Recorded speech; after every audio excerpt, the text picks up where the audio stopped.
Welcome to the Encore Audio Archives YouTube channel. I'm Taper Dave, and this is my channel. I've uploaded hundreds of talks here that I've recorded at meetings in West LA, and I've also recorded conventions starting in 2013. I've got a bunch of those up. And Walt and Mary Murray, the original owners of Encore Audio Archives, started the company in the 80s, and Walt recorded Joe and Charlie's and a bunch of stuff down in Vista, California. My sobriety date is June 20th of 1994. I hope you find something you like, so please like and subscribe to my channel and comment down below. If you want to hear something that I don't have or that you don't see, I'll see that I get it. Anyways, take care and have a great day if you want to. Let's now give a warm welcome to our main speaker. Tonight is Don.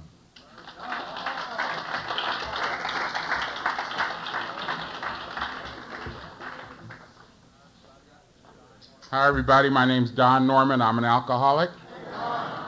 And I'd like to thank Joan for asking me to come out here tonight. I called her last night to make sure because she hadn't called me. I thought maybe I'd get out of it, somehow.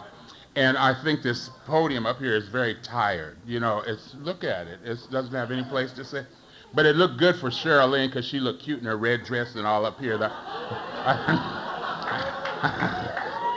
I was going to complain about it, and Dad said, well, she liked it. It looked good for her. She's fabulous tonight, and happy birthday to everybody. I have to talk real fast because the meeting's over at 9:30. I was born in Los Angeles the same year that AA began. Bill Wilson got sober on December the 11th, 1935, and I was born on December the 11th, he got sober at 34, and I was born in 1935. And that's when AA was there. So they got ready for me, And, I come from a family, my mother and father didn't drink. Unfortunately, I wish they had a drink. They would have been a little bit better, All us kids did, though. My brother and sister, we're all drunks, but they didn't drink. They were just strict. They were very strict. I went to a Baptist church. I was a nice little, fine little Negro boy, when I was growing up. If you saw me, you'd say, oh, he's a nice boy. Everybody thought I was fine. And I really was a nice kid, technically. But, I was good in school. I had a lot of fun in school. I felt, like a part of. I had a lot of cousins. I had about 30 cousins that went to school together. So, I always felt pretty secure. Like if you bother me, all my cousins will run and get you, So, it was kind of good. And I went to junior high school. I had a nice time in junior high school. In high school, I was, one of the student body leaders. I was one of those young people of tomorrow, today. You know what I mean? I was like one of those, those fine little American kids, and I would, go to all the, I represent a lot. I represented a lot of times. I represented integration, and I represented Los Angeles. I remember I was selected to go to the United Nations one year. I think I was 17, and I went there, and it was just fine. I saw the United Nations. I was kind of into that at the time anyway. I still like the United Nations. I like the idea of all the nations being united, kind of getting along, but they never do. But anyway, I like the idea. And then I was selected to go to Washington, D.C., and go to the Supreme Court and, the White House and all that stuff. So people really thought, this kid is really going to be something. I was like really, there, I was, I ran track in school. I didn't like any contact sports. I didn't like baseball either. I'm sorry, but I didn't like baseball because you could get hit with the ball. And so I didn't like anything where you might get wounded, And I liked track because you couldn't get wounded. In track, you just ran fast. If you ran real fast, you left everybody behind you. It was impossible to get hurt, And so I liked that. And I made a varsity letter all 3 years, right? As soon as I was a 10th grader, I made a varsity letter. So like I was kind of like a star in school, And I was in student body government and all this thing. I tell you all this because it's like I was just this pretty nice kid, And but I had this idea in the back of my mind all the time that grown-ups had a lot of fun. Like grown up, my mother and father, my aunts and them would come home and they'd be in the front room, and they'd be in there laughing and talking about, ooh, girl, we had a ball. They went to the barrel house and had a ball, and they with the bucket of blood and had a ball, and I thought, ooh, I want to go to the bucket of blood too, and have a ball. But they were, very strict with us kids, and you had to mind everybody, anybody in the neighborhood that said anything to you, you had to mind them. And I wanted to do what I wanted to do. I was laying dead to get to do exactly what, be grown up. If you're grown up, nobody can't tell you anything what to do. So I was waiting to get grown up. Well, as soon as I felt big enough, which as soon as track season was over, because the coach had said if we drank or smoked cigarettes or anything else like that, we wouldn't get our letter. So as soon as the track season was over, I started smoking cigarettes and started drinking right away and everything. And I liked it. I remember I liked it just like that. And I felt grown up. And then I could do what I wanted to do. And I started running the streets of Hollywood. I told you, I was born right there. I was born in Silver Lake, which is, sort of a suburb of L.A.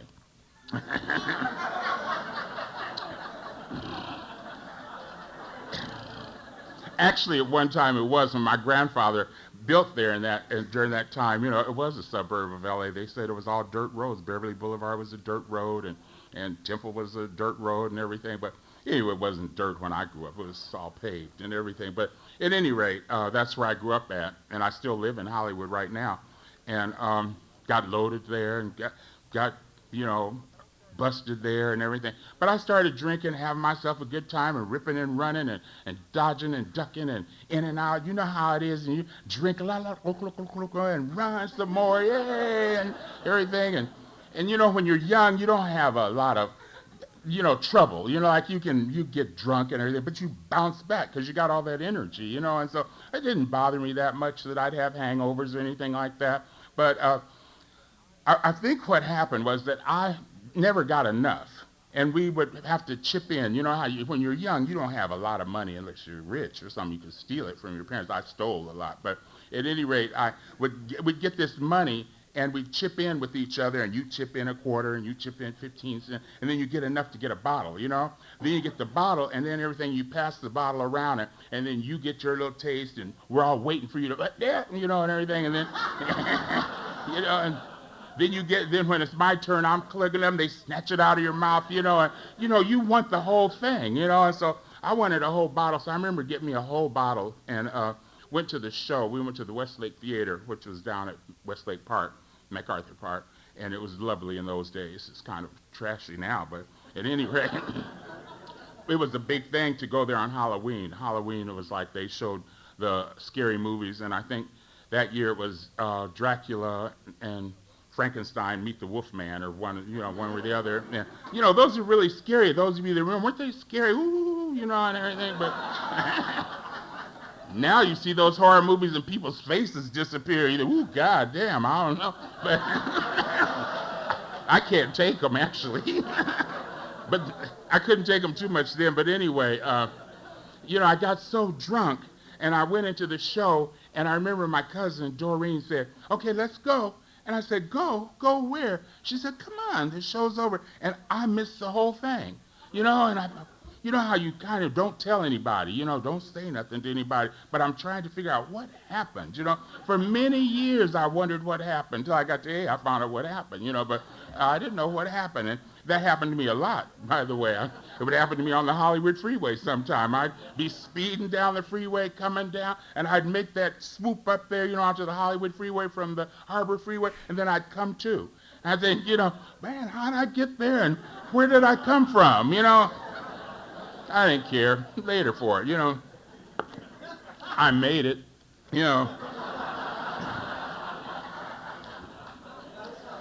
And that's kind of the way my life was. I'm beginning to do everything I want to do, and I'm shrugging my shoulders at my mother and father, and they would tell me, Donald, what's wrong with you? Why don't you straighten up? And I'd go, anyway, but I joined the Air Force accidentally one day, and you do a lot of things drunk, believe me, I have done so many things drunk that I think, oh man, if I hadn't been drunk, I wouldn't have done that. But I found myself in the United States Air Force, and there I was being trained by these people that tell you what to do. everybody tells you what to do. They yell at you and make you make beds and shine shoes. Oh, God, it was dreadful. I thought, oh, this is the worst thing I could ever done. You know? So they let you drink, though. They let you drink as much as you want, you know? So I drank all the time. That was kind of compensation for being there, you know? So, but unfortunately, you know what, I just stayed drunk the whole time, and they trained me to be a policeman. Now, I'm from L.A., and I just want to tell you, the LAPD and I had a bad falling out long ago, you know? I didn't like them at all. They were really mean long time ago. Really, they were really mean. Right, just so I'll clarify, in case any policemen here now, I love the police now. I encourage them. I want to capture all the criminals and everything. Yes, get rid of them, you know, but at the time, I didn't like them at all, you know. And I thought I had good cause. Actually, I did have good cause because they were really wrong, but you know, as I grew up older, I became a criminal, so then they were right, you know, but anyway, they made me a policeman, and then they shipped me to Alaska. And now I'm from L.A., you know, and I have never seen snow in my life, you know. And I got up there, and I was drunk, you know, and they told me it was going to snow one day, and they said, it'll snow when the snow gets the mountain down, blah, blah. And I said, okay, and it snowed, and everything. And I thought, oh, this is so pretty. You know, it falls down, and everything's all white and clean looking, and, you know, it looks cool for a minute, you know. But it doesn't stop. It just keeps going every day, and the wind's blowing, and blizzards are coming, and you struggle around, and ice in your nose, and you're freezing to death. And no amount of alcohol will get you warm. Just you won't get warm. I'm passing out on duty. I'm a policeman, and if you pass out on duty with a weapon, it's like a capital offense, you know, and everything. And I did it, you know, and I didn't care because I'm from Hollywood. Who cares?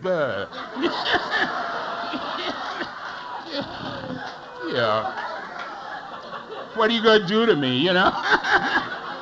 Shoot me? Yeah. I told him, send me home. I don't like it anyway. Yeah. So they did, you know. I got back to L.A. and I was so happy to be home. They told me, you'll never get anywhere in life. You'll always blah, blah, blah, blah, blah. I thought, he's crazy, you know, really. I thought, what's he like? I met a lot of people from a lot of other places, like, you know, I don't want to call states out, but they had never met people from California. And they thought we were weird, you know, and everything. And I thought they were strange, you know. And so anyway, I'm back home. I'm so happy. And we started smoking weed as soon as I got home. And somebody asked Boogie to get me some joints. He did. He got the joints. And we started smoking weed. And then pretty soon I started taking bennies. And, you know, I wouldn't have done this if I hadn't been drunk. But, you know, if you're really drunk, people say, oh, you're so drunk. You know, take some of these things and straighten up, you know. And they straighten you up, you know, a little bit. And you can wide awake. And then you, you know, and you could talk fast. You know, and everything. But then you get too wired, you know, and then you're way out there and you've been up 2 days, you know. And then they give you these red devils second on. You take the boom and you fall out. You know, so it's like this thing of like take the right amount of pills and drink or smoke the weed and hey, baby. I'm going to smoke this shit the rest of my life, you know. Well, lo and behold, you know, I really had some bad things happen to me, you know. Doing exactly what I want to do when I want to do it, you know, and I was just determined to do it. And I had that kind of determination to have my way and to do what I wanted. And, just dreadful things happened. I can remember once I was driving through Beverly Hills coming from the beach, and they chased me. The police started chasing me for no reason, you know. And so I kept running. I had some weed in the car, and I wasn't going to stop, you know. And so I kept going, and I thought, and I'd seen so many movies, you know, about make it to the county line, make it to the line, you know. You get away clean, you know. But it's not true, just so you know. They crossed the line. I thought, oh, they cheated, you know. Because I actually did get out of Beverly Hills, but they took my car and they jacked it up and towed it away. Back then, it was a serious felony to have marijuana in your possession. They take your car and they give you tickets. No, they didn't even give you a ticket. They take you to jail. And then they put you in jail for 6 months. That's why I went to jail for 6 months. Dreadful experience. Here I am, a fine young Negro boy, Christian boy. Nobody in my family had been in jail, and there I am in jail. My poor mother, they're all, wrecked about the whole thing, and I'm wrecked too. I didn't think it was dreadful, and they spray you just in case you want to ever go there. When you get in, they make you take all your clothes off, and then they make you raise your arms up and spray you under your arms. This is DDT. And then they make you turn around and bend over and spread your ass, and they spray you right in your ass too. I heard what they do to the women too. But it's degrading and everything, and the gates closed. I thought, oh God, I can't do this anymore. So I spent the rest of my time running like Citation, to stay one step ahead of the police.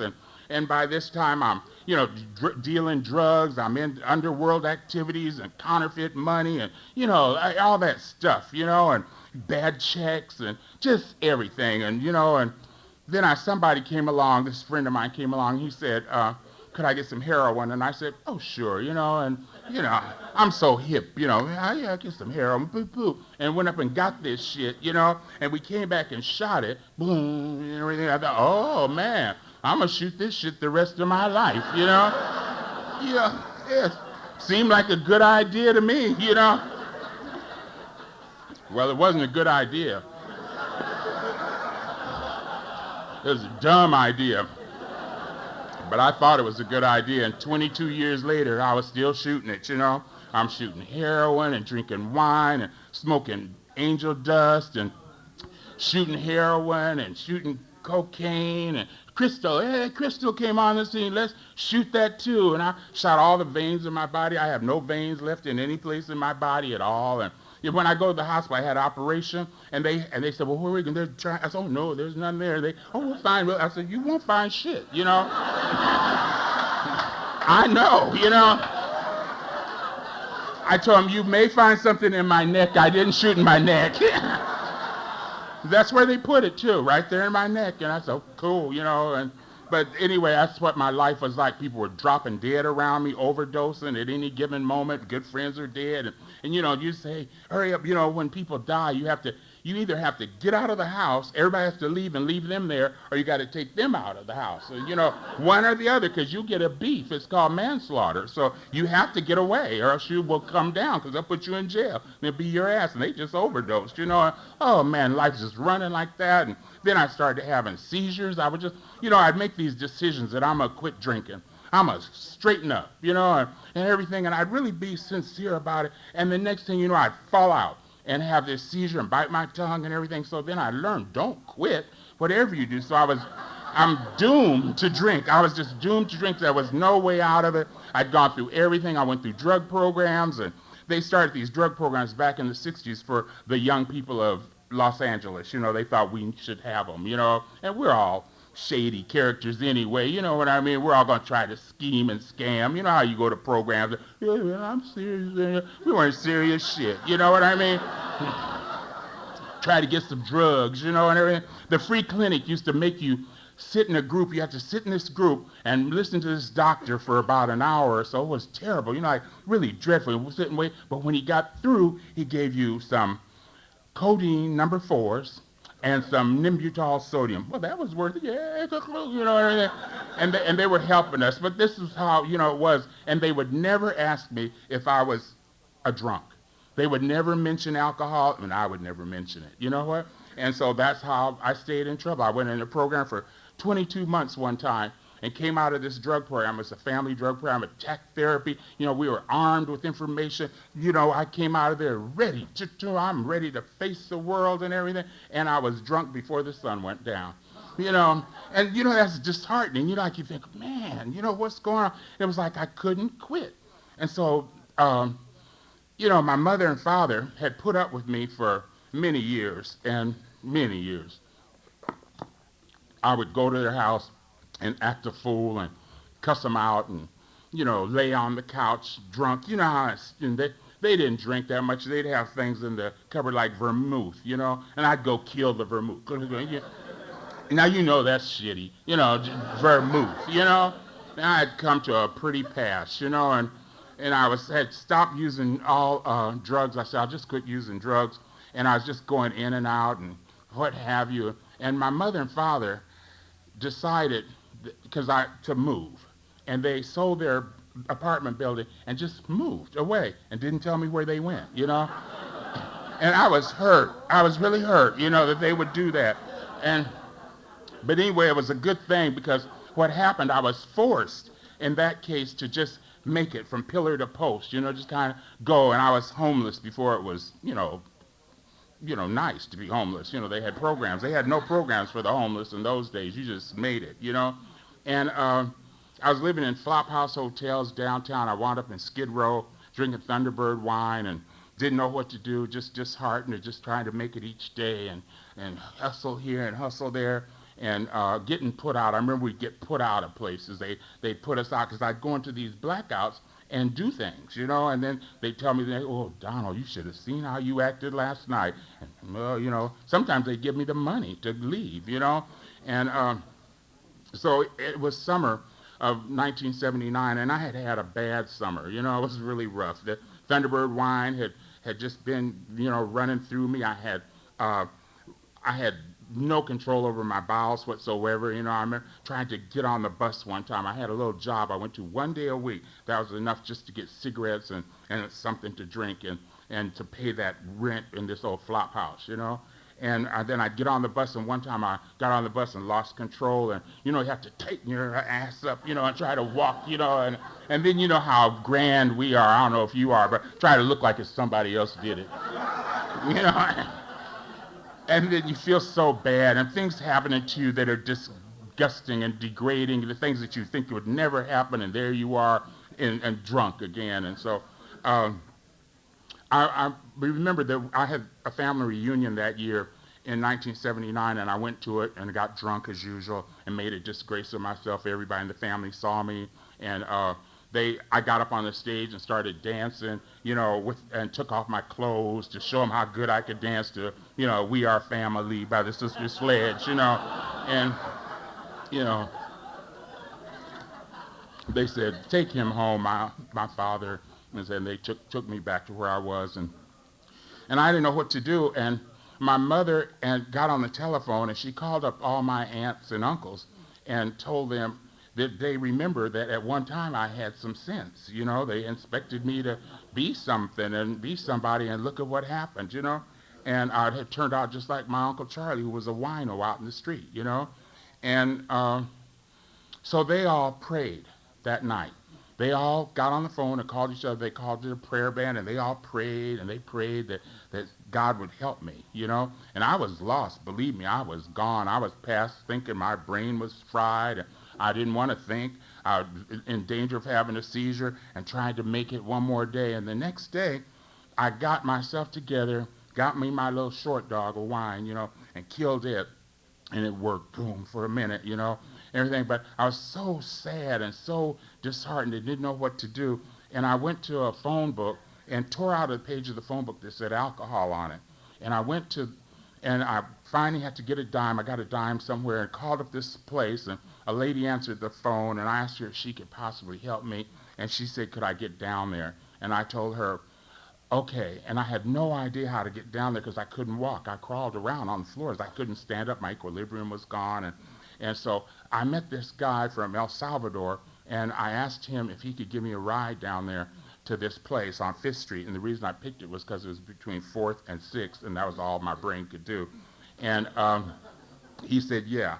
And he gave me a ride down there, dropped me off in front of this place on 5th and Crocker Street, and bums were all on the sidewalk, I remember, and I went inside. I didn't have any shoes. I had some Levi's that had a tear in them before it was chic to have torn Levi's. I was really embarrassed about it, and a red T-shirt and a jacket that I'd clipped from somebody, and that was all I had in the world. And I got in there, and this lady came out, and she said, you're the one that called, huh? And I said, yeah, she said, come with me. And she took me into a room. I think it was a room. I remember I sat in a chair next to her, and she asked me some questions. And she said, "Are you serious about doing something about this problem?" And I told her, "Yes, lady, I'm serious as a heart attack. I've been beaten badly.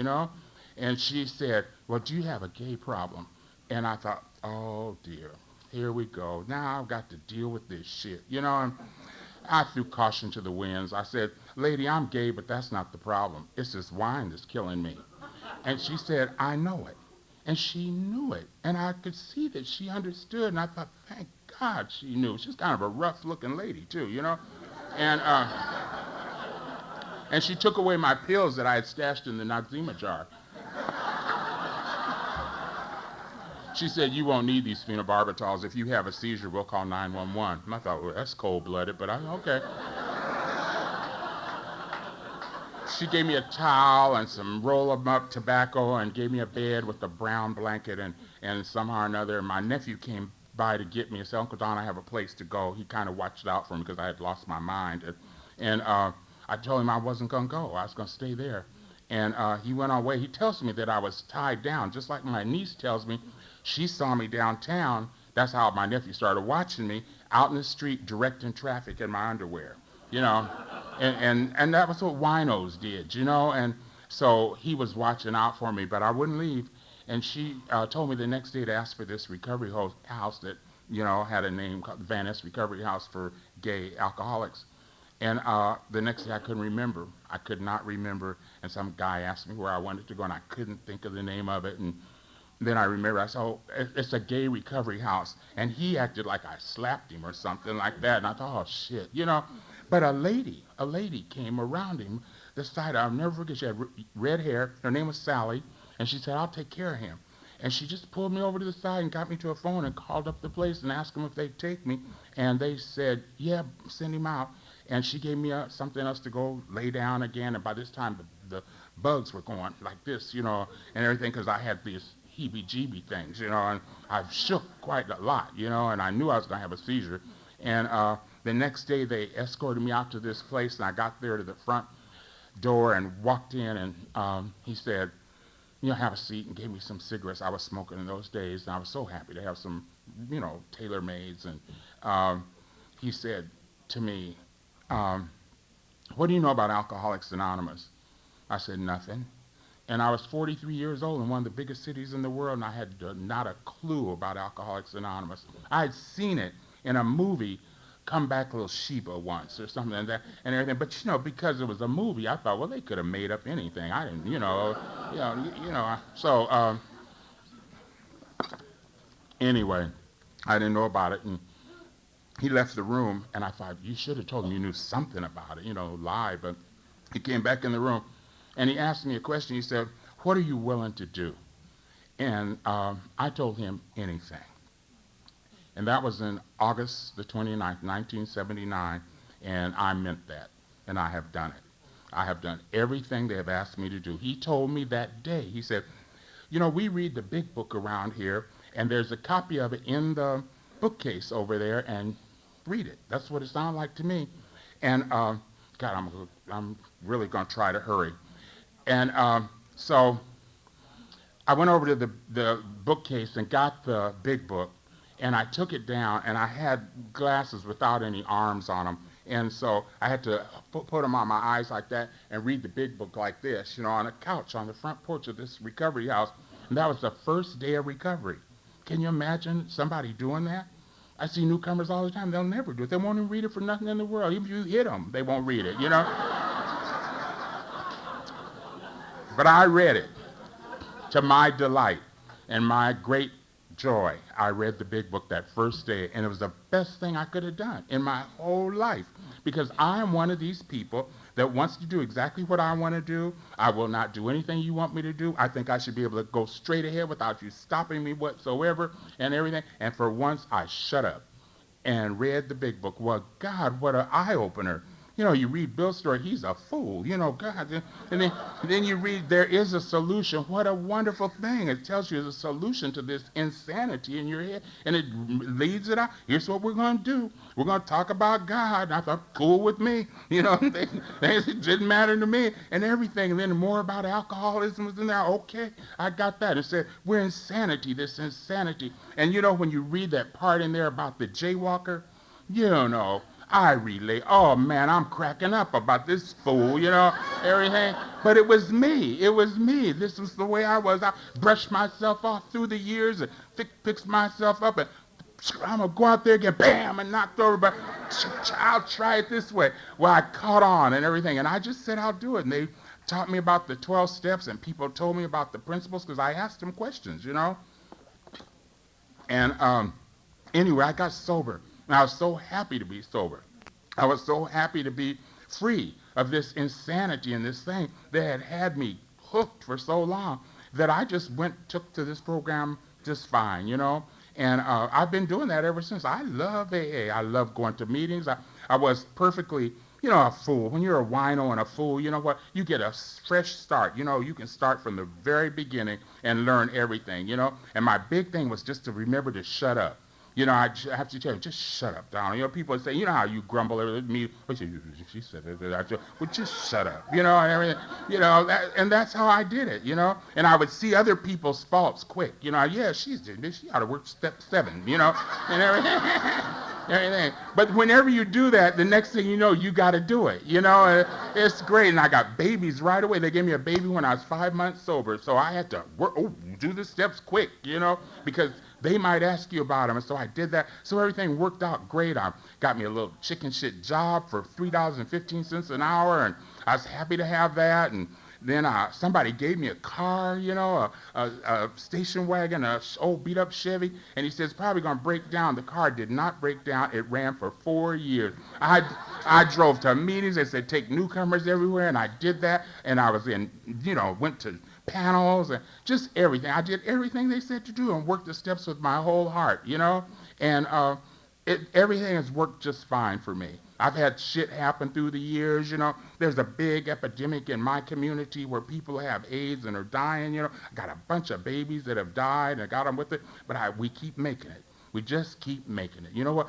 If I could tell you the heroes that stand in front of me that have been just sick unto death and did not drink and did not use, I thought, man, you can't beat that. It makes you act right. You know what I mean? And I got my niece just got diagnosed with HIV, and so I dashed down to see her. I'm able to go see people. I go see people, take care of people in the hospital. I was at the hospital yesterday, going to visit another baby. I can do that. I go to hospice and I just work with people constantly. Some guy just left my house and had a relapse, and I had him on the couch and had him working his steps and everything. Get back in this groove right away. I might even take him to the Pacific group because he's shaky, and yeah, I love the Pacific group. They really are cool. They're fabulous people.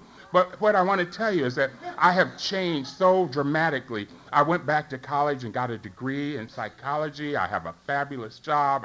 I got shoes. Oh, I got so many shoes now, It's a disgrace. I said, don't buy any more shoes, So then I buy pants, But anyway, it's wonderful. And I went over to my mother's yesterday because I had a chance. I went down to the jungles in Costa Rica. I've always wanted to do that. I'm down in the jungles of Costa Rica, and I'm cracking up. This old wino. I'm spending money and having a good time going through the aerial tram and through that. Oh, man, it was heaven, And I came back and gave my mother her little presents.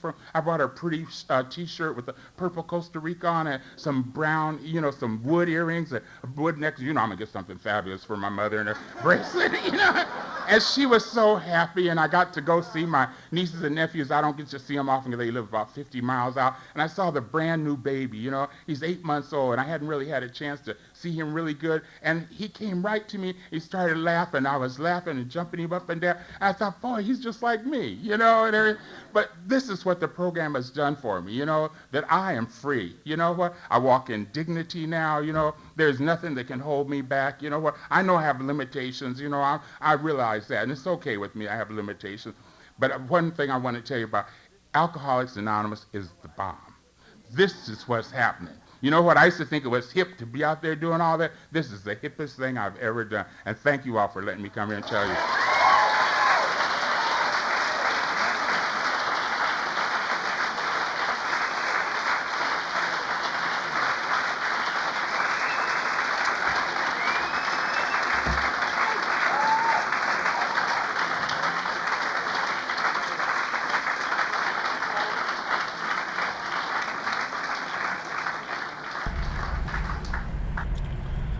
Okay, this is how I prepare my drone for launching. I like to do it inside the cab of my truck so I'm not standing outside in the weather. To install the joysticks for control, up and down, right and left, powered on. I have an Android phone that I use to connect it to the drone with. And it's actually controlled through the iPhone, through an app. Oops, wrong way. It's actually controlled through the iPhone, or through this Android phone, through the app. It's actually controlled through the Android phone, through an app, and you connect it through this short connection right here.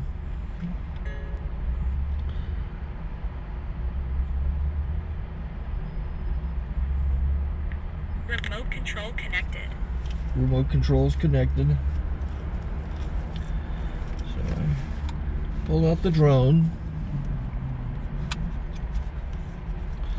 I have to extend the legs. Long legs extended first, then the short legs. Remove the gimbal protector. Set that aside, then power it on one short burst, then one long burst. I lay it down. So I have to go to calibrate. So the drone's not connected yet.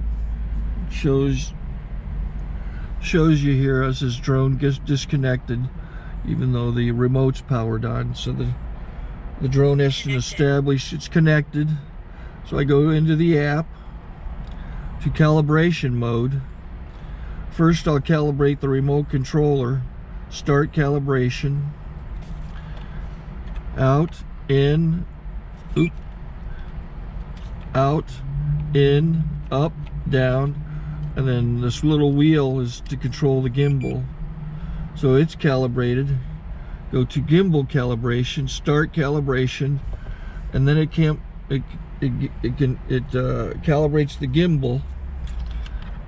I don't know if that shows up. The gimbal's moving all over the place. Changes, you can see it on the video. And I'm calibrated to take off. It's acquired 7 satellites at the moment. There are 26 satellites up in the sky, which it has to acquire before you can take off. So it's connected. It's got enough satellites. This is white. I can go to press this little arrow button, swipe right to take off, and it would start the motors if I slid this to the right. But I'll wait till I get outside. Don't want to do it inside.